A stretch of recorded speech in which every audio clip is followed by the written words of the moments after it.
Jin itu kalau terminologi fikih itu beda dengan yang di terminologi tafsir. Yang di tafsir juga beda dengan yang di terminologi perdukunan. Itu ada disiplinnya sendiri-sendiri. Jadi begini, Sulaiman itu mempekerjakan jin yang bisa iman apa jin yang setan tidak bisa iman? Enggak, sing mbok ilingi, sing mbok ilingi. Jin yang setan apa jin sing Aladin sing kena mbok kongkon? Aladin.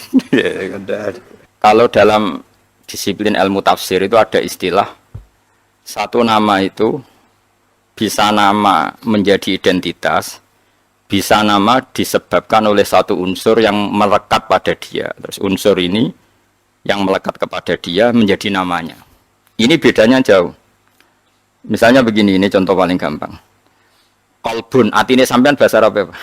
Kolbun, kolbun maknanya apa? Ati. Kolbun itu mergo molak-malik. Wong Arab nak darani barang diwolak-walik jenenge dikolbun. Napa?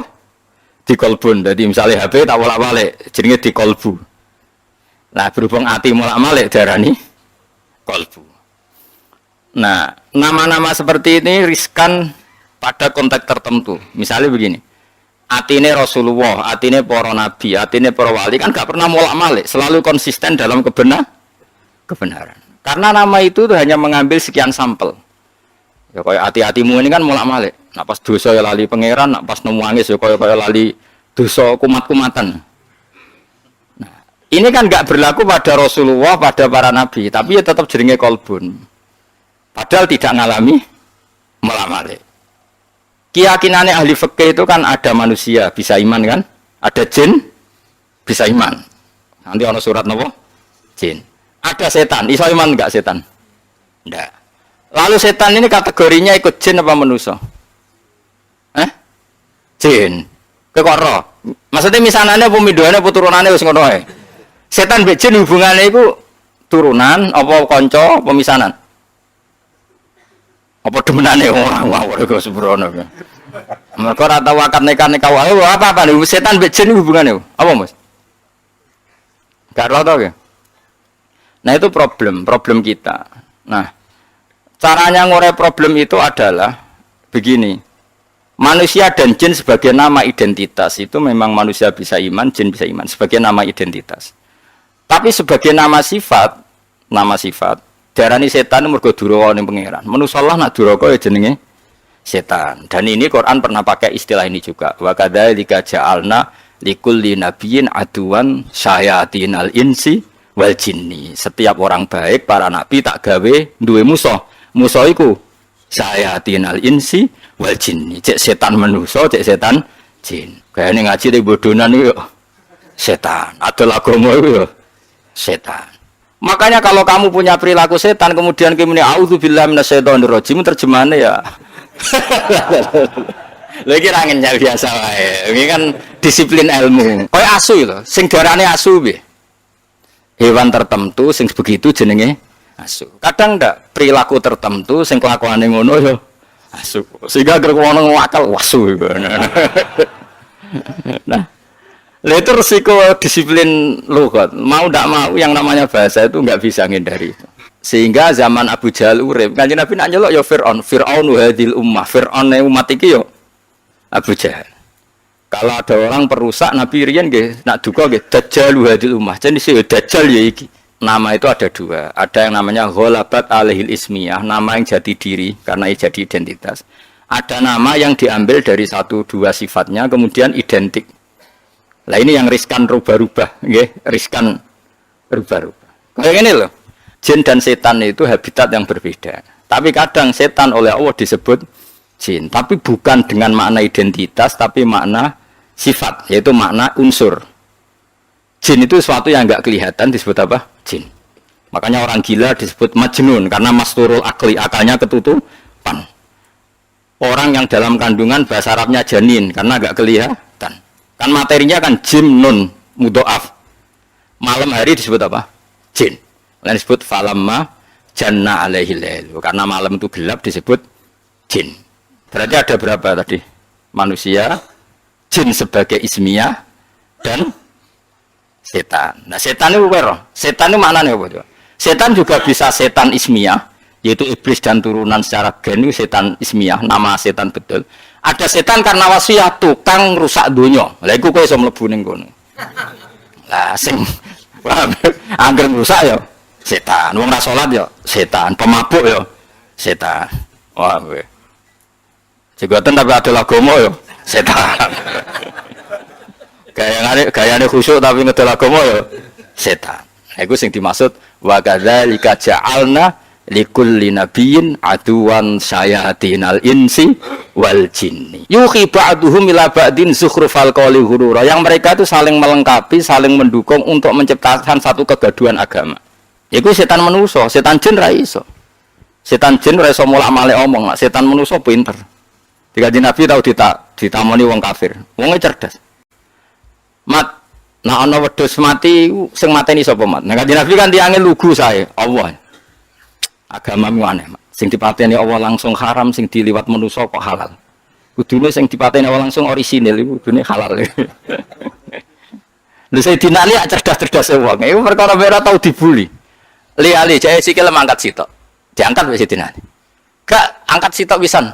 Yo iso goblok. Ngono jare balam merotok langit ke ngangkat sikil loro bareng ora iso. Wah, semuanya jadi situ. Ibu setan, ibu sing disebut wakadhalika ja'alna likulli nabiyyin aduwan syayatinal insi wal jinni yuhi ba'duhum ila ba'din zukhrufal qawli ghurura. Mereka berlomba-lomba mutar alikkan agama. Sing badan agama iki kacau, mok saking pinter-pinteran silat napa? Lidah. Kayak presiden nak prihatin, jadi sing seneng presiden, wah bagus presiden, prihatin terhadap kondisi bangsa ini. Jadi keras seneng, prihatin terus, gak ada jawabannya kan bingung, aku bingung. Sebenarnya sing darani bingung prihatin. Misalnya no presiden ngomong ini, cobalah carikan solusi bangsa ini. Kita rembukan bareng untuk cari solusi bangsa. Jadi sing seneng, presiden tawaduk, meskipun di otoritas penuh, yuk rembukan. Jadi sing seneng, jadi sing gedeng. Jadi ini sing digaji untuk fasilitas jujur bukan barang-barang, wong bingung yuk, bener di, bener di,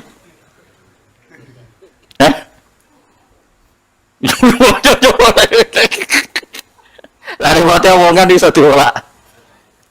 Maka sejarah murtad terbesar itu masalah nasa mansuh.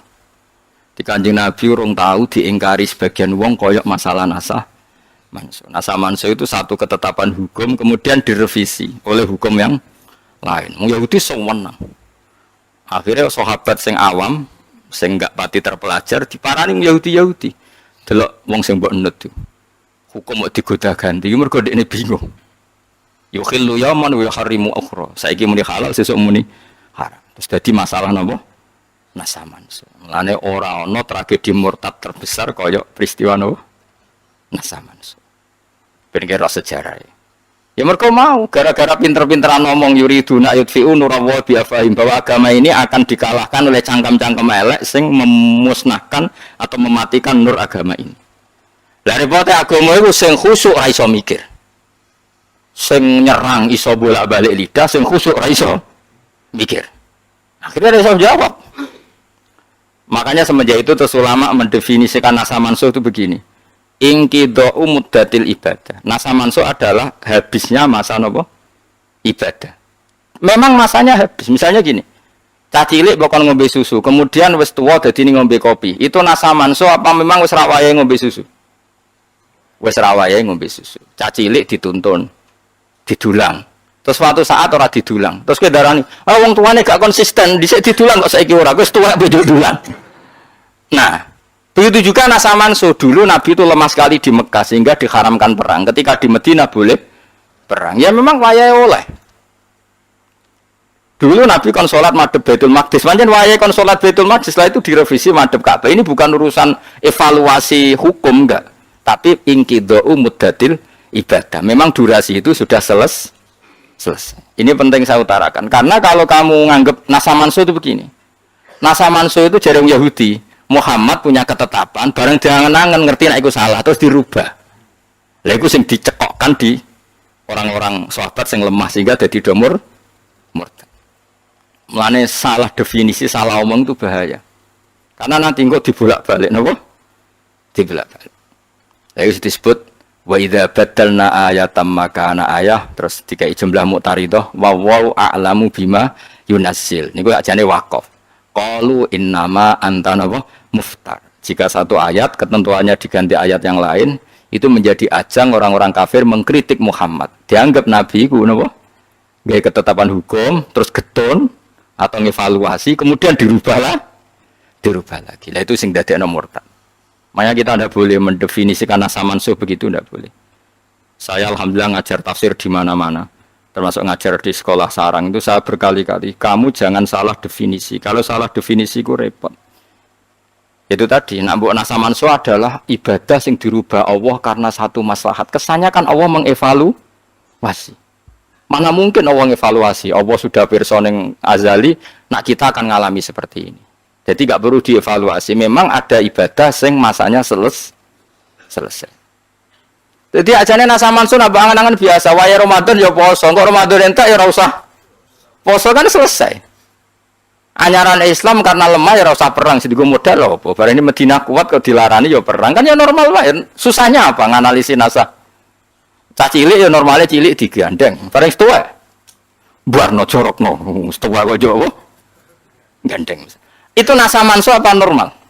Normal kan? Nah, kita harus terlatih begitu untuk menganalisis nasa mansuh. Sebelum orang Yahudi Nasrani ngeritik Kanjeng Nabi, nasa mansuh jarene apa? Muhammad ragu terhadap apa yang dikatakan, sehingga sering melakukan revisi hukum. Nah, itu terus dadekno saya qulu sufa'u minan nasi ma wallahum an qiblatimul lati kanu napa? Ale.